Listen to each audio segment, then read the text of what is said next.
أعوذ بالله من الشيطان الرجيم. بسم الله الرحمن الرحيم. إنما المؤمنون الذين إذا ذكر الله وجلت قلوبهم وإذا تليت عليهم آياته زادتهم إيمانا وعلى ربهم يتوكلون. الذين يقيمون الصلاة ومما رزقناهم ينفقون. أولئك هم المؤمنون حقا لهم درجات عند ربهم ومغفرة ورزق كريم. یہ سورہ انفال کی آیت نمبر 2، 3 اور 4 ہے. اس میں اللہ تبارک و تعالیٰ نے مومنین کے 5 اوصاف بیان کیے. ہم تمام کو معلوم ہے کہ دین اسلام یہ 2 چیزوں کا نام ہے، ایک ہے ایمان اور ایک ہے اعمال. دین اسلام 2 چیزوں کے مجموعے کا نام ہے، ایک ہے ایمان اور ایک ہے اعمال. ہم لوگ اب تک جو مختلف باتیں سن رہے تھے، ہر ایک کا تعلق کہیں نہ کہیں اعمال سے تھا کہ ہمیں اللہ کو خوش کرنے کے لیے یہ کام کرنا ہے اور یہ کام نہیں کرنا، تکاثر سے بچنا ہے، اور اسی طرح بہت ساری چیزوں سے اللہ تعالیٰ نے منع کیا تھا. نماز قائم کرنا ہے، زکوٰۃ دینی ہے، ساری باتیں آئی تھی. ان تمام کا تعلق اعمال سے ہے. گویا کہ آدھے دین کے بارے میں ہم لوگوں نے مختلف باتیں سنی، اور بقیہ جو دین ہے اس کو کہتے ہیں ایمان. یعنی دین کا خلاصہ 2 باتیں ہیں. اور مشہور حدیث ہے، آپ سب نے سنی ہوگی کہ اسلام کی بنیاد 5 چیزوں پر ہے. نبی صلی اللہ علیہ وسلم نے خود فرمایا کہ بنی الاسلام علی 5. اسلام کی بنیاد 5 چیزوں پر ہے. شہادت اللہ الہ الا اللہ وان محمد رسول اللہ. اس بات کی گواہی دینا کہ اللہ تبارک و تعالیٰ کے علاوہ کوئی معبود نہیں ہے، اور حضرت محمد صلی اللہ علیہ وسلم اللہ کے بندے اور اللہ کے رسول ہے، یعنی شہادت. یہ اسلام کی پہلا رکن ہے. دوسرا ہے وَإِقَامَ الصَّلَاةِ، نماز قائم کرنا. وَإِيتَاءَ الزَّكَاةِ، زکوٰۃ دینا. والحج، اور حج کرنا. وصوم رمضان، رمضان کے روزے رکھنا. تو یہ دین اسلام کے ارکان ہیں، بنیادی ارکان ہیں. لیکن یہاں یہ بات یاد رکھیں کہ مکمل دین یہ بھی نہیں ہے. یعنی یہ صرف یہ کہہ سکتے ہیں کہ دین کے کھمبے اور دین کے پیلر ہیں، دین کے پایہ اور دین کا ستون ہے. جس طرح ایک مکان کے اندر مکان کو مضبوط بنانے کے لیے پیلر گاڑے جاتے ہیں اور بین وغیرہ لگایا جاتا ہے، یہ گویا کہ دین اسلام کے 5 اہم ارکان ہیں، 5 اہم پیلر ہیں. مکمل دین اسلام نہیں ہے. اب رہ گیا سوال کہ مکمل دین اسلام کس کا نام ہے؟ علماء نے لکھا ہے کہ 5 چیزوں سے مل کر یہ ہمارا پورا دین ایک مکمل دین بنتا ہے. اور جیسا کہ ہم تمام کو پتہ ہے کہ اسلام یہ ایک صرف عبادتوں کا نام نہیں، بلکہ یہ مکمل ضابطہ حیات ہے. انسان کی لائف اسٹائل کس طرح ہوگی، طرز حیات اور زندگی کس طرح گزاری جائے گی، ساری چیزیں دین کے اندر ہے. لہذا 5 باتیں ملتی ہیں تب جا کر گویا کہ مکمل اسلام کا تصور سامنے آتا ہے. جن میں سے نمبر 1 ہے عقائد. سب سے پہلے نمبر پر آتا ہے عقائد، کہ اللہ تبارک و تعالیٰ نے جن چیزوں کے ماننے کا حکم دیا ان چیزوں کو مانیں، یا ہمارے نبی صلی اللہ علیہ وسلم نے جن باتوں کی خبر دی ہے، آپ صلی اللہ علیہ وسلم جن چیزوں کی ہمیں اطلاع دی ہے، ہر ایک بات کو ماننا اور ہر ایک کو صحیح سمجھنا یہ عقائد میں داخل ہے. دوسرا ہے اعمال، کہ نیک اعمال کرے اور عبادتیں کرے. تیسری چیز ہے اخلاق، اور چوتھا ہے معاملات، اور نمبر 5 ہے معاشرت. تو یہ 5 چیزیں بنتی ہے تب جا کر دین اسلام مکمل ہوتا ہے. تو گویا کہ 5 پیلر تھے، شہادت، نماز، زکوٰۃ، روزہ اور حج. یہ 5 پیلر ہیں، اور بقیہ یہ جو 5 چیزیں ہیں، عقائد، اعمال، اخلاق، معاملات اور معاشرت، یہ گویا کہ دیواریں ہیں اور چھت ہے اور فرش ہے. یہ تمام چیزیں ملتی ہے تب جا کر اسلام کی عمارت گویا کہ مکمل ہوتی ہے. یعنی جہاں اسلام میں عقائد ہے، اعمال ہے، وہیں پر ہمارے اخلاق کیسے ہو یہ بھی گویا کہ دین ہمیں سکھلاتا ہے. ہمارے معاملات کیسے ہو، لوگوں کے ساتھ ہمارا لین دین کیسا ہو، خرید و فروخت کیسا ہو، اور دوسری چیزیں کیسی ہو، یہ ساری چیزیں اسلام کے اندر آتی ہیں. اور معاشرت، کہ ہمارا رہن سہن، ہماری سوسائٹی کیسی ہو، ہماری بستی کیسی ہو، ہمارا اپنے پڑوسیوں کے ساتھ کیسا معاملہ ہو، کس کا ہمارے اوپر کیسا حق ہے، یہ ساری چیزیں ملتی ہے تب جا کر گویا کہ اسلام اور ایک آدمی کا اسلام مکمل ہوتا ہے، ایمان مکمل ہوتا ہے. تو یہ دین اسلام کا خلاصہ ہے، یہ 5 باتیں. ان میں سے ہم بہت ساری چیزیں سن رہے ہیں. آج کے اس میں ہم لوگ انشاءاللہ ایمان کے بارے میں کچھ چیزیں سیکھیں گے اور سنیں گے. لیکن ایمان کے بارے میں آتا ہے کہ ایمان کیسے بڑھتا ہے، تو مذاکرے سے ایمان بڑھتا ہے۔ ایک تو یہ ایمان بڑھانے کے لیے اللہ تبارک و تعالیٰ کی قدرتوں کو اور اللہ کی نعمتوں کو انسان یاد کرے، اور اپنے رب کی عظمت اور اپنے رب کی عظمت کو انسان یاد کرے، اس سے ایمان بڑھتا ہے۔ قرآن میں بار بار اللہ تبارک و تعالیٰ نے اپنی نعمتیں گنائی ہیں۔ اللہ گراتے کہ کس طرح ہم نے زمین میں پانی ڈال کر اس میں سے پھل اگائے اور تمہارے لیے مختلف قسم کی چیزیں بنائی۔ نعمتوں کو گنا کر اللہ تعالیٰ اپنی معرفت لوگوں کے دلوں میں بٹھانا چاہتا ہے۔ ایک تو یہ ہے کہ اللہ تبارک و تعالیٰ کی یاد کر کے، اللہ کے نعمتوں کو شمار کر کے، اور خود اس کائنات کو دیکھ کر، اور خود ہم اپنی ذات کو دیکھ لیں کہ انسان جو ہے، ہر آدمی اپنے نظام کو دیکھے کہ اللہ نے کیسا انسان بنایا ہے، تو اس کو بھی دیکھیں گے تو اس سے بھی ایمان بڑھتا ہے۔ دوسرا علماء نے لکھا ہے کہ ایمان کے مذاکرے سے بھی ایمان بڑھتا ہے۔ ایمان میں اضافہ ہوتا ہے یا نہیں؟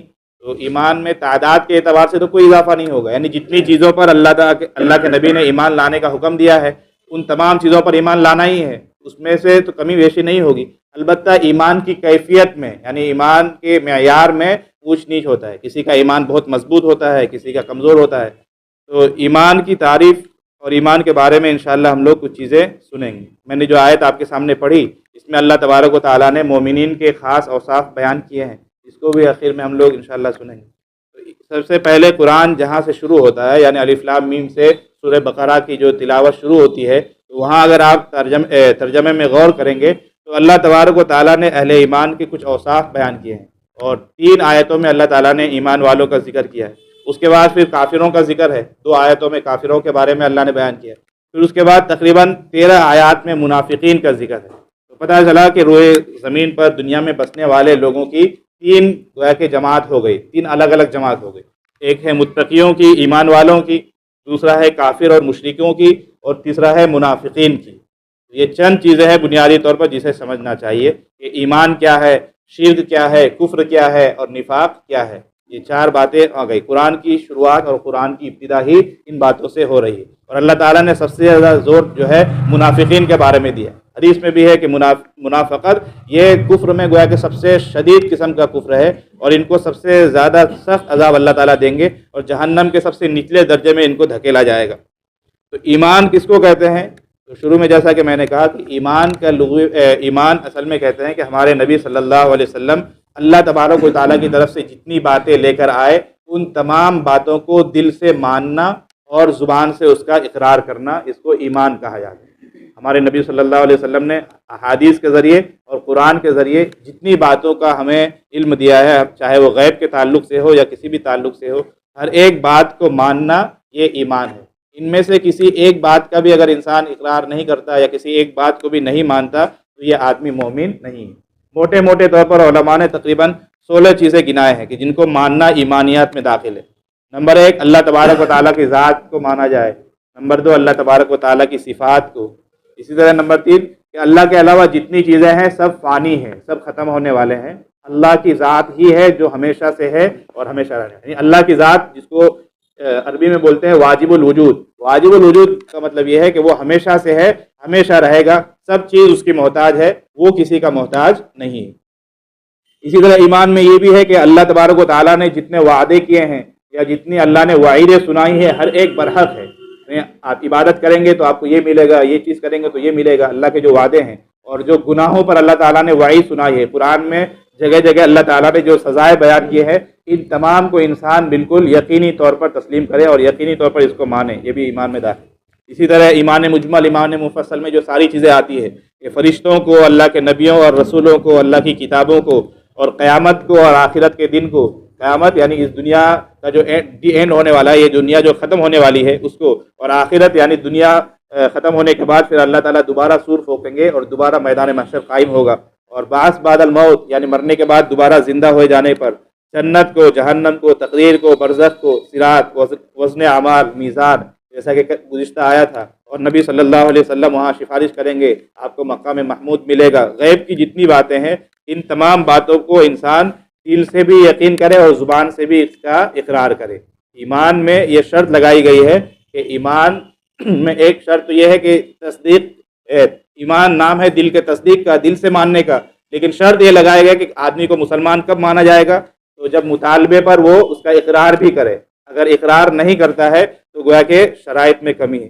اسی طرح ایمان کے لیے دوسری شرط یہ ہے کہ باطل جتنے عقائد ہیں ان تمام نظریات سے، ان تمام خیالات کی وہ نفی کرے۔ جب ہم کلمہ پڑھتے ہیں تو لا پہلے بولتے ہیں کہ لا الہ، کوئی معبود، یعنی جتنے باطل نظریات دنیا میں ہو سکتے ہیں، آج کل بے شمار نظریات ہیں۔ بعض لوگ تو کہتے ہیں کہ بولے نعوذ باللہ خدا ہی نہیں ہے، بعض کہتے ہیں خدا ہے لیکن ہم کو نہیں پتہ ہے کہ ہے کہ نہیں ہے، یعنی یہ لوگ لا ادری بنتے ہیں، کنفیوژن میں کے شکار ہے۔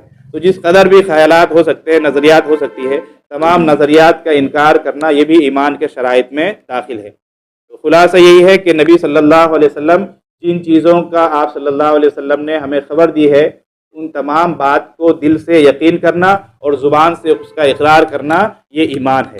ایمان کے خلاف جتنے ہوائیں ہیں، جتنے چیزیں ہیں، خاص طور پر ہمارے زمانے میں بلکہ ہمارے علاقے میں بہت سارے شکیلی، آپ نے سنا ہوگا کہ شکیلیت کا ایک فتنہ ہے، جو اپنے آپ کو نبی کہتا ہے اور جو اپنے آپ کو مہدی کہتا ہے، دربھنگا میں پیدا ہوا اور اورنگ آباد میں ابھی کہیں چھپا ہوا ہے۔ تو یہ اس طرح کے جتنے قسم کے فتنے ہیں جو ایمان کے لٹیرے ہیں، ان تمام کی انسان نفی کرے، ان تمام کو انسان بالکل ڈینائی کرے کہ ہم کسی کو نہیں مانتے۔ ہمارے نبی صلی اللہ علیہ وسلم نے احادیث میں جن چیزوں کو بیان کر دیا، ہم صرف اسی کو مانتے ہیں۔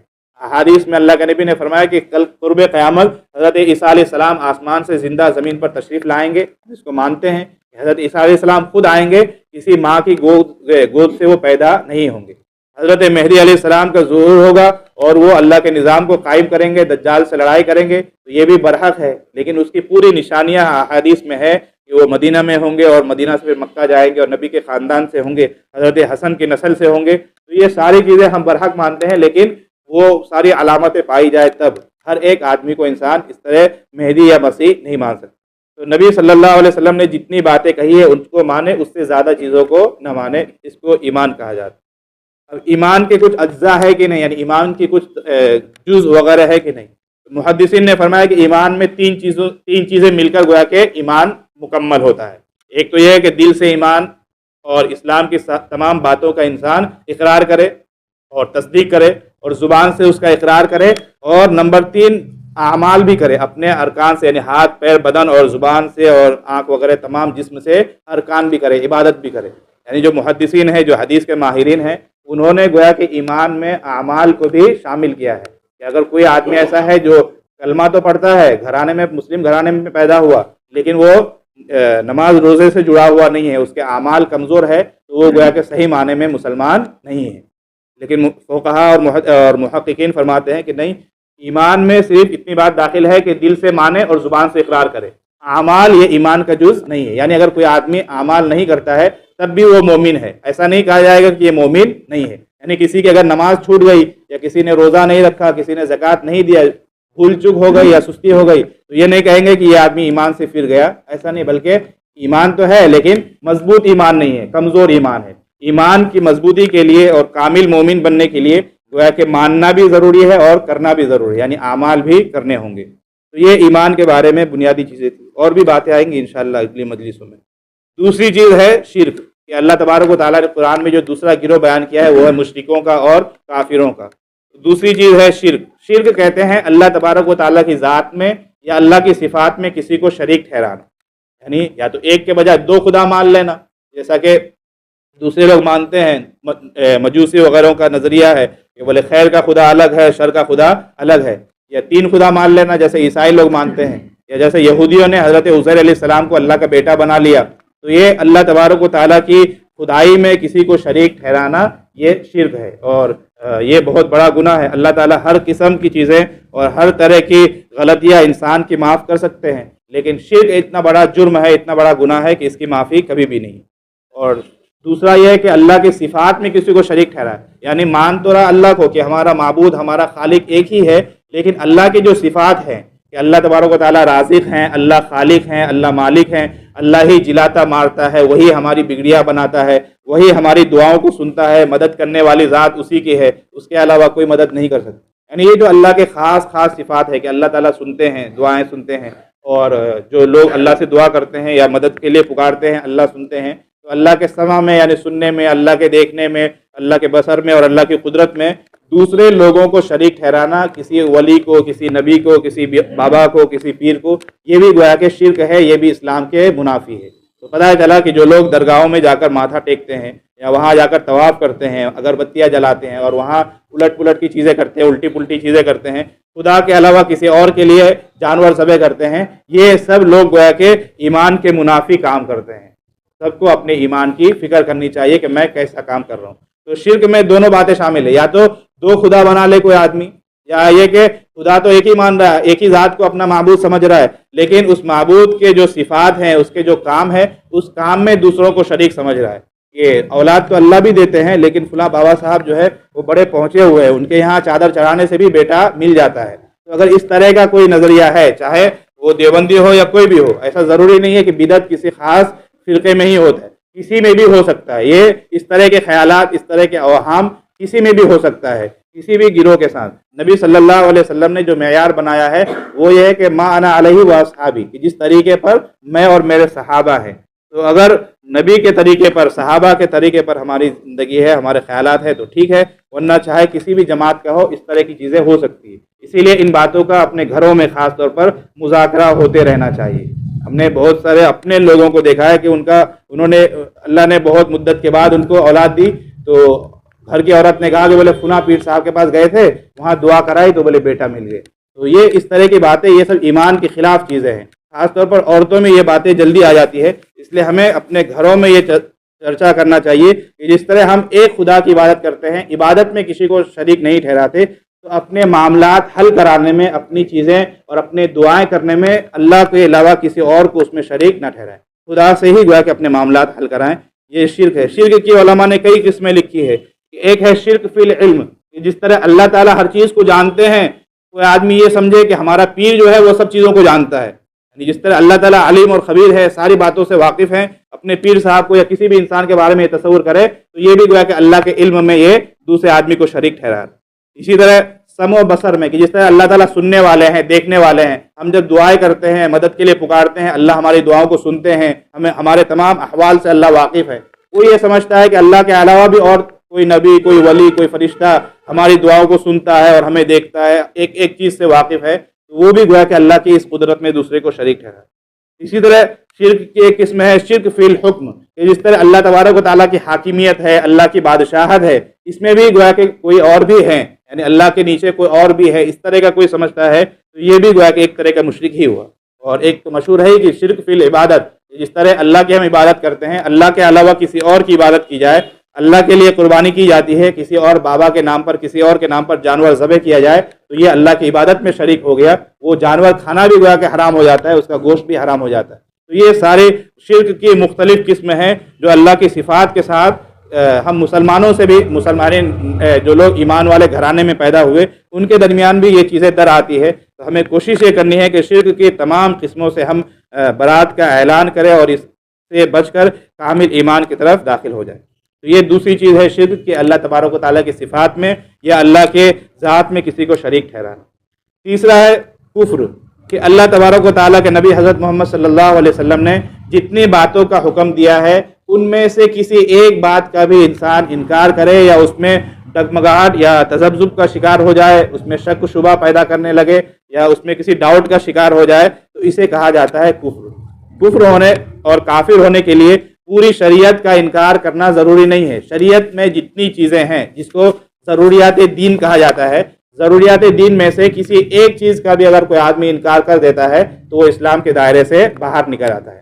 اس طرح قادیانیوں نے ہمارے نبی صلی اللہ علیہ وسلم کے آخری نبی ہونے کا انکار کیا، شکیلیوں نے ہمارے نبی کے آخری ہونے کا انکار کیا اور ایک نیا نبی بنا لیا، ایک نیا مہدی بنا لیا۔ تو یہ سارے لوگ دین اسلام سے پھر گئے ہیں، چاہے یہ لوگ لمبی لمبی نمازیں پڑھیں، لمبا لمبا کرتا پہنے اور لمبی لمبی داڑھی رکھے۔ شکیلیوں کے بارے میں ہے کہ یہ بڑے دیندار اور متقی نظر آتے ہیں، پہلی صف میں نماز پڑھتے ہیں، لمبی داڑھی اور عطر اور جبہ قبہ اور مسواک اور ساری چیزیں، اور بڑے خوش اخلاق ہوتے ہیں، لیکن ان کا جو اندر ہے باطن وہی گویا کہ تباہ ہو چکا ہے، تاریک ہو چکا ہے، ایمان ہی نہیں ہے۔ تو چاہے بظاہر یہ لوگ مسلمان نظر آئیں لیکن نبی کے بعد کسی اور کو انہوں نے نبی بنا لیا ہے تو یہ سارے لوگ جو ہے مشرک ہو گئے اور منافق ہو گئے، کافر بن گئے۔ تو یہ کفر ہے کہ جو ضروریات دین ہے۔ ضروریات دین یہ ایک اصطلاح ہے، یعنی ہر دین کا ہر وہ علم جو عام آدمیوں کو بھی پتہ ہے، یعنی جس کو معلوم کرنے کے لیے ہمیں الگ سے کوئی محنت نہیں کرنی پڑتی، الگ سے تعلیم حاصل کرنے کی ضرورت نہیں پڑتی، ہمارے آباء و اجداد سے ہمیں وراثتاً وہ چیزیں معلوم ہیں۔ جیسے ہر آدمی کو معلوم ہے کہ نماز فرض ہے، زکوٰۃ فرض ہے، اور یہ ساری چیزیں ہیں، زکوٰۃ ہے، قبر ہے، حشر ہے، اللہ کے سامنے پیش ہونا ہے، نامہ اعمال تولا جانا ہے، وہاں حساب کتاب ہوگا، آخرت ہے، نبی علیہ السلام سب سے آخری نبی ہیں، خاتم النبیین ہیں، کل قیامت کے دن اللہ کے نبی سفارش کریں گے، آپ کو مقام محمود ملے گا۔ یہ جو موٹی موٹی اسلام کی باتیں ہیں کہ جو ہر آدمی کو پتہ ہوتا ہے، اور اس کے لیے مدرسے میں پڑھنے کی، داخلہ کی ضرورت نہیں، بلکہ ہمارے باپ داداؤں نے ہمیں سکھایا ہے، جمعہ کی خطابوں میں اور تقریروں میں ہم لوگ سنتے رہتے ہیں۔ تو جو دین کی موٹی موٹی باتیں ہیں، ان کو کہا جاتا ہے ضروریات دین، یعنی جس کا ماننا ضروری ہے۔ ان میں سے کسی ایک کا بھی اگر کوئی آدمی انکار کر دیتا ہے، یا کسی ایک کے بارے میں وہ شبہ میں پڑ جاتا ہے کہ پتہ نہیں عیسیٰ علیہ السلام آئیں گے یا نہیں، زندہ آسمان سے ایک آدمی کیسے آ جائے گا، تو پھر اس کا ایمان گیا۔ جب ہمارے نبی نے، کہ جس سے بڑا دنیا میں سچا کوئی نہیں ہو سکتا، اس نبی نے خبر دے دی کہ عیسیٰ علیہ السلام آسمان سے زندہ اتارے جائیں گے، بس ختم ہے، وہ آئیں گے، ضرور آئیں گے۔ اب چاہے سائنس مانے یا نہ مانے، ہم اس کو نہیں سمجھ، سائنس کی جو تھیوری ہوتی ہے وہ بدلتی رہتی ہے، سائنس ہر چند سالوں میں ترقی کرتی ہے، ہر آنے والا سائنسداں جو ہے اپنے پیچھے والے کو جھوٹا ثابت کر دیتا ہے۔ جیسے وہ بولتے ہیں ڈراؤن کا جو نظریہ ہے کہ انسان بندر سے بنا ہے، بہت سارے سائنسداں ہیں جنہوں نے اس نظریے کو بھی جھوٹا ثابت کیا ہے، کتابیں لکھی گئی، لیکن اس کو پروموٹ نہیں کیا گیا، الگ سی بات ہے۔ تو سائنس کوئی معیار نہیں ہے، معیار ہے وحی، کہ اللہ تبارک و تعالیٰ کے نبی نے جو باتیں ہمیں بتلا دی وہ بالکل برحق ہے، چاہے ہماری عقل میں آئے یا نہ آئے۔ تو دین کی کسی بھی بات کا جو بھی ضروریات دین میں ہے، عیسیٰ علیہ السلام کا آسمان سے اترنا یہ بھی ضروریات دین میں ہے، تو ان میں سے کسی بھی بات کا اگر کوئی آدمی انکار کرتا ہے تو وہ گویا کہ کافر ہو جائے گا، وہ اسلام کے دائرے سے پھر جائے گا۔ اور چوتھی چیز ہے نفاق۔ نفاق یہ سب کو پتہ ہی ہوگا کہ زبان سے صرف اسلام کا دعویٰ کرے، ایمان دل کے اندر نہ ہو، یعنی دل میں کفر ہے، شرک ہے، اور اللہ کی بغاوت ہے، نبی کا انکار ہے، دل میں تصدیق نہیں ہے، صرف جان بچانے کے لیے زبانی طور پر انسان اسلام کو مانے۔ بہت سارے آج بھی ہیں، اگر آپ دیکھیں گے تو بہت سارے اپنے آپ کو ایکس مسلم کہتے ہیں، حالانکہ کوئی یہ لوگ ایک طرح کے گویا کہ فتنہ ہی ہیں۔ اس طرح کے بہت سارے لوگ ہوں گے جو اپنے باتوں کے ذریعے، سورہ ناس کی تفسیر میں بھی آیا تھا کہ اپنے باتوں کے ذریعے ایسی باتیں وہ آپ کے سامنے کریں گے اسلام کے بارے میں کہ سننے والا جو ہے اس سے شبہ میں پڑ جائے گا اور وہ تذبذب کا شکار ہو جائے، اسلام کے بارے میں اس کے دل میں ایک طرح کا کوئی ڈاؤٹ پیدا ہو جائے۔ تو ایسے سارے لوگ منافق ہیں، اور ان کے بارے میں قرآن میں اور حدیث میں بڑی سخت وعیدیں ہیں۔ جیسا کہ میں نے شروع میں کہا کہ سورہ بقرہ کی شروع میں تقریباً 13 آیتوں میں اللہ تعالیٰ نے منافقین کے بارے میں تذکرہ کیا ہے اور بڑی تفصیل سے بیان کیا ہے۔ تو یہ 3 گروہ ہیں، ایمان والے اور کافر و مشرک اور منافق۔ ہمیں کوشش کرنی چاہیے کہ ایمان کی جتنی چیزیں ہیں، ایمان کی جتنی بنیادی چیزیں ہیں، ان چیزوں کو ہم معلوم کریں اور ایمان کے مطابق زندگی گزاریں۔ کفر اور شرک جو ہے چاہے کسی بھی صورت میں آئے، اس چیزوں سے اپنے آپ کو انسان بچانے کی کوشش کرے۔ تو یہ ایمان کے بارے میں باتیں ہوئی۔ نبی صلی اللہ علیہ وسلم نے بھی حدیث میں بیان کیا ہے، ایک مشہور حدیث ہے جسے حدیث جبرائیل کہتے ہیں۔ اس میں حضرت جبرائیل علیہ السلام انسانی شکل میں اللہ کے نبی کے دربار میں آئے تھے اور انہوں نے 3-4 سوالات کیے تھے، اللہ کے نبی نے ان سوالوں کے جواب دیے، اور مقصد یہی تھا تاکہ عام لوگوں کو، عام مسلمانوں کو ان چیزوں کے بارے میں علم ہو جائے۔ پھر حضرت جبرائیل علیہ السلام واپس چلے گئے، بعد میں اللہ کے نبی نے بتایا کہ جبرائیل تھے جو تمہیں اپنا دین سکھلانے آئے تھے۔ اس کو حدیث جبرائیل کہا جاتا ہے، بہت اہم حدیث ہے۔ اس میں اللہ کے نبی صلی اللہ علیہ وسلم سے حضرت جبرائیل علیہ السلام نے پوچھا تھا، یا رسول اللہ مل ایمان، کہ اللہ کے نبی ایمان کیا ہے؟ قال الایمان ان تؤمن باللہ وملائکتہ وکتبہ ورسلہ ولقائہ وتؤمن بالبعث الآخر۔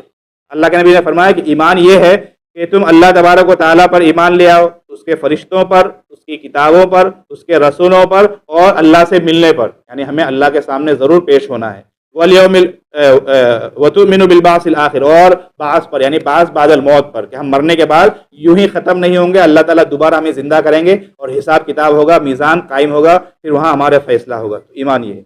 آگے انہوں نے دوسرا سوال پوچھا، یا رسول اللہ مل اسلام، اے اللہ کے نبی اسلام کیا ہے؟ قال، تو آپ صلی اللہ علیہ وسلم نے فرمایا، الاسلام ان تعبد اللہ، اسلام یہ ہے کہ تو اللہ کی عبادت کرے، ولا تشرک بہ شیئا، اور اس کے ساتھ کسی کو شریک نہ ٹھہرائے، وتقیم الصلاۃ، اور نماز قائم کرے، وتؤتی الزکاۃ المفروضہ، اور فرض زکوٰۃ ادا کرے، وتصوم رمضان، اور رمضان کے روزے رکھے، یعنی اللہ کی عبادت کرنا ہے، اس میں کسی کو شریک نہیں ٹھہرا، تمام معبودان باطلہ کی، تمام باطل نظریات کی اور خیالات کی تردید کرنی ہے، ساتھ ساتھ نماز، روزہ اور زکوٰۃ اور رمضان کے روزے، ان تمام چیزوں کی پابندی کرنی۔ آگے انہوں نے پوچھا کہ یا رسول اللہ مل احسان، کہ اللہ کے نبی احسان کیا ہے، تصوف کیا ہے؟ قال الاحسان ان تعبد اللہ کانک تراہ فإن لم تکن تراہ فإنہ یراک، فرمایا کہ احسان یہ ہے کہ تو اللہ کی اس طرح عبادت کرے گویا کہ تو اللہ کو دیکھ رہا ہو، فَإِن لَّمْ تَكُن تَرَاهُ، اگر یہ درجہ نہ ملے، یعنی اگر تو اللہ کو نہ دیکھ سکے، فَإِنَّهُ يَرَا، تو یہ تصور کر کہ خدا مجھے دیکھ رہا ہے. یعنی عبادت میں ہمارا یہ حال ہونا چاہیے کہ ہم جب نماز پڑھے یا کوئی عبادت کرے تو یہ سوچے کہ مجھے اللہ دیکھ رہا ہے، میں اپنے آقا کے سامنے، اپنے باس، اپنے مالک کے سامنے، اپنے معبود کے سامنے کھڑا ہوں، یہ تصور کرے. یا یہ کہ میں اللہ کو دیکھ رہا ہوں، اگر یہ تصور نہ ہو تو کم از کم یہ درجہ کہ وہ مجھے دیکھ رہا ہے. اور یعنی مطلب یہ ہے کہ پورے اخلاص کے ساتھ، پوری للہیت کے ساتھ کام کرے. اس حدیث شریف کے ضمن میں علماء نے لکھا ہے کہ ایمان اور اسلام میں کچھ فرق ہے کہ نہیں. تو فرمایا کہ مطلب کے اعتبار سے اور حاصل کے اعتبار سے کوئی فرق نہیں، البتہ باریک سا فرق ہے. وہ یہ کہ ایمان کا تعلق ہمارے اندر سے ہے، جیسا کہ کہا کہ ایمان نام ہے دل سے ماننے کا. ایمان کا تعلق دل سے ہے، یعنی اندر سے ماننے والی چیزوں سے، کہ جتنی چیزیں ماننے کی ہے، کہ اللہ کو، اللہ کی کتابوں کو، رسولوں کو، اللہ سے ملنے کو، آخرت کو، موت کو اور جنت جہنم، تمام چیزوں کو. اسی طرح جتنے اچھے اخلاق ہیں، اخلاص ہے، اللہ کی محبت ہے، خوف ہے، تقویٰ ہے، یہ ساری چیزیں انسان مانے. اور اسلام نام ہے اپنے ظاہری بدن سے اعمال کرنے.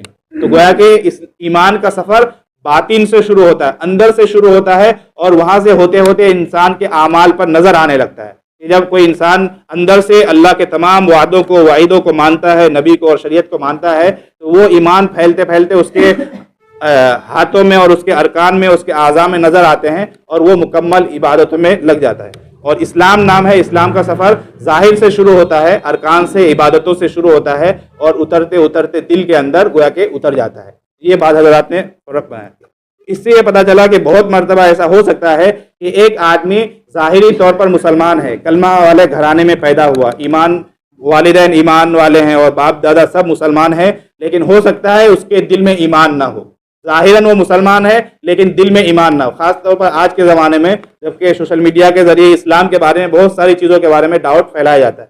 جیسے میں نے کہا کہ ضروریات دین میں سے کسی ایک چیز کے بارے میں بھی اگر آپ کے اندر شبہ آ گیا، صرف آپ نے انکار نہیں کیا، شبہ بھی اگر ہو گیا تو آپ کا ایمان ختم ہو گیا. اور نجات کے لیے، آخرت میں نجات کے لیے سب سے بنیادی چیز ایمان کی ہے. تو بہت مرتبہ ہو سکتا ہے کہ انسان ظاہری طور پر مسلمان ہو لیکن دل سے گویا کہ اسلام کے کسی بھی چیز کے بارے میں شک شبہ آ گیا ہو. اسی لیے کہا گیا کہ ایمان کا تذکرہ کرتے رہنا چاہیے. خاص طور پر ہماری وہ نسل جو آج کل کالجوں اور اسکولوں میں ہے، ان کے ایمان کو ٹٹولتے رہنا چاہیے. کیا پتہ ان کو سائنس کے نام پر کیا پڑھایا جا رہا ہے، کیونکہ سائنس کو اس طرح پیش کیا گیا کہ یہ گویا کہ دین اسلام سے گویا کہ ایک متصادم چیز ہے. حالانکہ ایسا نہیں ہے، سائنس اسلام کی خادم ہے.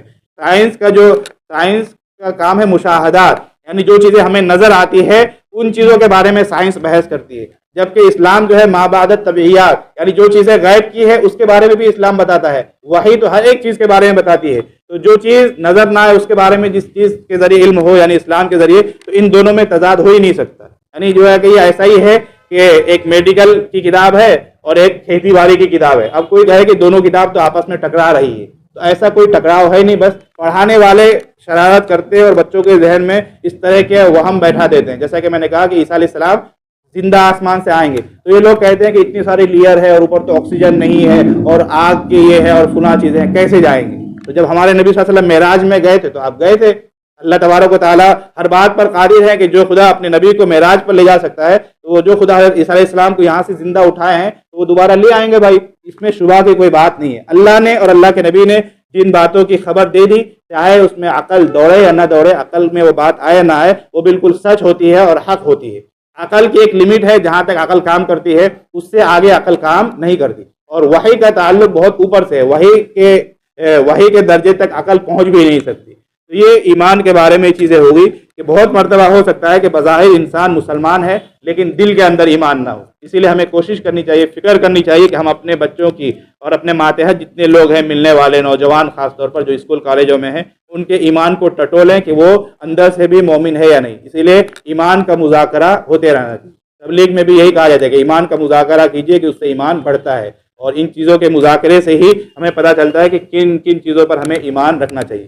تو آج کے مجلس کا خلاصہ یہی ہے کہ ہمیں کامل مومن بن کر زندگی گزارنا ہے، اور ایمان کے منافی جتنی چیزیں ہیں، چاہے کفر ہو، شرک ہو، نفاق ہو اور باطل جتنے نظریات ہو، ہر ایک سے ہمیں براءت کا اعلان کرنا ہے. سورہ کافرون میں بھی آیا تھا، اللہ تعالیٰ نے واضح انداز میں کہہ دیا تھا، لکم دینکم ولی دین، کہ تمہارے لیے تمہارا دین مبارک ہو، تمہارے نظریات تمہیں مبارک ہو، میرے لیے میرا دین کافی ہے. براءت کا اعلان اللہ تبارک و تعالیٰ نے اپنے نبی کے زبانی کروایا ہے. تو یہ آج کے مجلس کا خلاصہ ہوا. آخر میں جو آیت میں نے آپ کے سامنے پڑھی اس میں اللہ تعالیٰ نے مومنین کے 5 اوصاف بیان کیے ہیں. یہی گویا کہ آج کی اچھی بات ہے. ان اوصاف میں ہم اپنے آپ کو بالکل مضبوط کریں. اللہ فرماتے ہیں کہ مومنین وہ ہیں الذین اذا ذکر اللہ وجلت قلوبہم، کہ جب ان کے سامنے اللہ کا ذکر ہوتا ہے تو ان کے دل ڈر جاتے ہیں. یعنی اللہ تعالیٰ کی عظمت کو دیکھ کر ان کے دل کے اندر اللہ کی محبت بھر آتی ہے اور وہ ڈر جاتے ہیں. ایک ڈر ہے وہ جو مار سے انسان ڈرتا ہے، چوہے اور سانپ سے اور ڈراؤنی چیز سے، وہ ڈر مراد نہیں. یہ عظمت والا ڈر ہے کہ اللہ اتنے بڑے ہیں، اللہ کا تذکرہ ہو رہا ہے تو ان کے دل ڈر جاتے ہیں. نمبر 2، وَإِذَا تُلِيَتْ عَلَيْهِمْ آیَاتُ، جب ان کے سامنے اللہ کی آیتیں پڑھی جاتی ہیں، زادتہم ایمانا، تو ان کے ایمان میں اضافہ ہوتا ہے، ان کا ایمان بڑھتا ہے، ایمان میں مضبوطی آتی ہے. نمبر 3، وَعَلَىٰ رَبِّهِمْ يَتَوَكَّلُونَ، اور یہ لوگ اپنے پروردگار کے اوپر بھروسہ کرتے ہیں، اللہ ہی پر بھروسہ کرتے ہیں، اللہ کے علاوہ کسی اور پر بھروسہ نہیں کرتے. نمبر 4، الَّذِينَ يُقِيمُونَ الصَّلَاةَ، یہ وہ لوگ ہیں جو نماز قائم کرتے ہیں. قرآن میں جا بجا نماز قائم کرنے کا ذکر ہے، یعنی ہم اچھی طرح خود بھی نماز پڑھیں، اپنے ماتحتوں کو بھی نماز پر ابھاریں. وَمِمَّا رَزَقْنَاهُمْ يُنْفِقُونَ، اور جو رزق ہم نے ان کو دیا ہے اس میں سے خرچ کرتے ہیں. تو گویا کہ یہ مومنین کے 5 اوصاف ہو گئے کہ اللہ کا جب ذکر ہوتا ہے تو عظمت سے دل بھر آتا ہے اور اللہ کے سامنے یہ لوگ ڈرتے ہیں. اسی طرح اللہ کی آیتوں کی تلاوت ہوتی ہے، قرآن پڑھتے ہیں یا قرآن سنتے ہیں تو ان کے ایمان میں اضافہ ہوتا ہے، یہ لوگ اور زیادہ ایمان میں پختہ ہو جاتے ہیں. نمبر 3، یہ لوگ اللہ ہی پر بھروسہ کرتے ہیں، اسباب کو صرف اسباب کے درجے پر اختیار کرتے ہیں، اسباب کو خدا نہیں بناتے. نمبر 4، نماز قائم کرتے ہیں، خود بھی نماز قائم کرتے ہیں، دوسروں کو بھی نماز قائم کرنے کی تلقین کرتے ہیں. اور نمبر 5، جو کچھ اللہ نے ان کو دیا ہے اس میں سے خرچ کرتے ہیں. قرآن میں جہاں بھی اس طرح کی باتیں آتی ہے کہ یعنی صرف نماز، تو وہاں مطلب ہوتا ہے بدنی تمام عبادتیں، ہر وہ عبادت جس میں ہمارا جسم لگتا ہے. اور جہاں خرچ کرنے کا، پیسہ دینے کا آتا ہے تو وہاں مطلب ہوتا ہے مالی عبادت، کہ جتنی مالی عبادتیں ہو سکتی ہیں. تو گویا کہ ایمان والوں کی یہ 5 اوصاف ہو گئے. اللہ فرماتے ہیں اولئک هم المؤمنون حقا، حقیقت میں یہی لوگ مومن ہیں. یعنی جن کے اندر یہ 5 صفتیں ہوں گی ان کو گویا کہ اللہ تعالیٰ سرٹیفکیٹ دے رہے ہیں کہ تم پکے سچے مومن ہو. لہم درجات عند ربہم، ان کے رب کے پاس ان کے لیے درجات ہوں گے. اللہ تعالیٰ قیامت میں لوگوں کے مختلف درجات متعین کیے ہوئے ہیں. کوئی نیچے درجے میں ہوگا، کوئی اوپر ہوگا، کوئی فرسٹ فلور میں ہوگا، کوئی سیکنڈ میں ہوگا، کوئی فرسٹ اے سی میں ہوگا. اس طرح کی درجات ہے، تو ان کے لیے خاص درجات وہاں پر ہے. ومغفرۃ، اور دوسرا انعام کہ ان کو اللہ تعالیٰ مغفرت دیں گے. ورزق کریم، اور عزت والی روزی دیں گے، یعنی جنت کی نعمتیں اللہ اسے نوازیں گے. تو جو ایمان کے ساتھ دنیا سے جائے گا اللہ کے یہاں اونچا درجہ بھی پائے گا، اللہ کی مغفرت بھی ملے گی، رضامندی بھی ملے گی، اور جنت کی نعمتیں بھی ملے گی. ایمان ہی کا گویا کہ وہاں پر ویلیو ہے. اگر ایمان بچا کر ہم لے جانے میں کامیاب ہو گئے تو گویا کہ کامیاب، اور اگر خدا نخواستہ ایمان میں کمی رہ گئی تو پھر وہاں پر ہمیں ناکامی کا سامنا کرنا ہوگا. اللہ تبارک و تعالی ہماری بھی ایمان کی حفاظت فرمائے، ہمارے آنے والے نسلوں کی بھی ایمان کی حفاظت فرمائے. کچھ چیزیں اور رہ گئی ہے جو ایمان کے منافی ہے، انشاءاللہ اس کو آئندہ کل سنیں گے.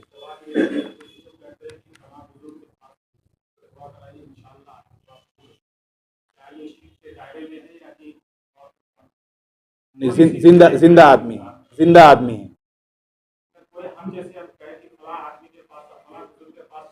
ہاں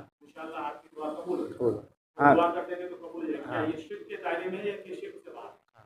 اگر وہ مطلب جیسے زندہ بزرگ ہیں علاقے میں ہوتے ہیں، زندہ آدمی کے پاس آپ جا رہے ہیں، ان سے دعا کی درخواست کر کے حضرت میرے لیے دعا کر دیجیے، تو چونکہ نیک لوگوں کی دعا قبول ہوتی ہے تو وہ اللہ تبارک و تعالیٰ سے دعا کر دیں گے تو آپ کی دعا ہو سکتی ہے کہ قبول ہو جائے. تو یہ شرک کے دائرے میں نہیں آئے گی.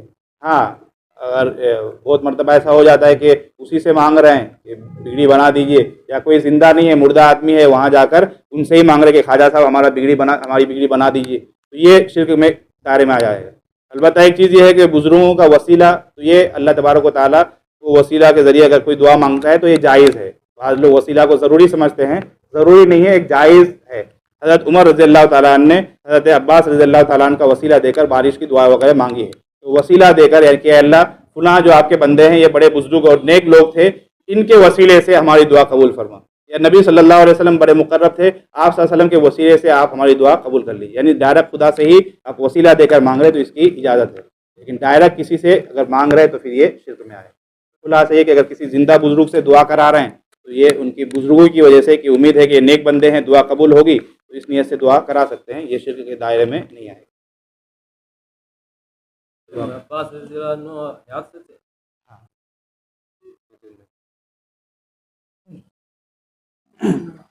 بسم اللہ الرحمن الرحیم. الحمد للہ رب العالمین. اللہم انی لا احصی ثناء علیک انت کما اثنیت علی نفسک ربنا آتنا في الدنيا حسنة وفي الآخرة حسنة وقنا عذاب النار. اللهم إني أعوذ بك من عذاب القبر ومن عذاب النار ومن فتنة المحيا والممات ومن فتنة المسیح الدجال. الہ العالمین ہمارے ہر قسم کے گناہوں کو معاف فرما. یا اللہ ہم بڑے پاپی ہیں لیکن تیرے پاک پیغمبر صلی اللہ علیہ وسلم کے امتی ہیں. یا اللہ اپنے حبیب کے صدقے ہمارے تمام گناہوں کو معاف فرما. الہ العالمین جو باتیں سنی گئی اس پر عمل کرنے کی توفیق عطا فرما. یا اللہ کفر سے، شرک سے، نفاق سے ہم تمام کی حفاظت فرما. ہمارے آل اولاد کی، گھر والوں کی بھی حفاظت فرما. الہ العالمین کامل مومنین کے جو اوصاف ہیں وہ ہمیں اپنے اندر پیدا کرنے کی توفیق عطا فرما. یا اللہ ہم تمام کو مضبوط اور کامل ایمان والا بنا. یا اللہ ہمارے بھی ایمان کی حفاظت فرما، ہمارے آنے والے نسلوں کے بھی ایمان کی حفاظت فرما. یا اللہ مسلمان جہاں کہیں پریشان حال ہے ہر ایک کی پریشانیوں کو دور فرما. الہ العالمین ارتداد کی ہوائیں چل رہی ہے.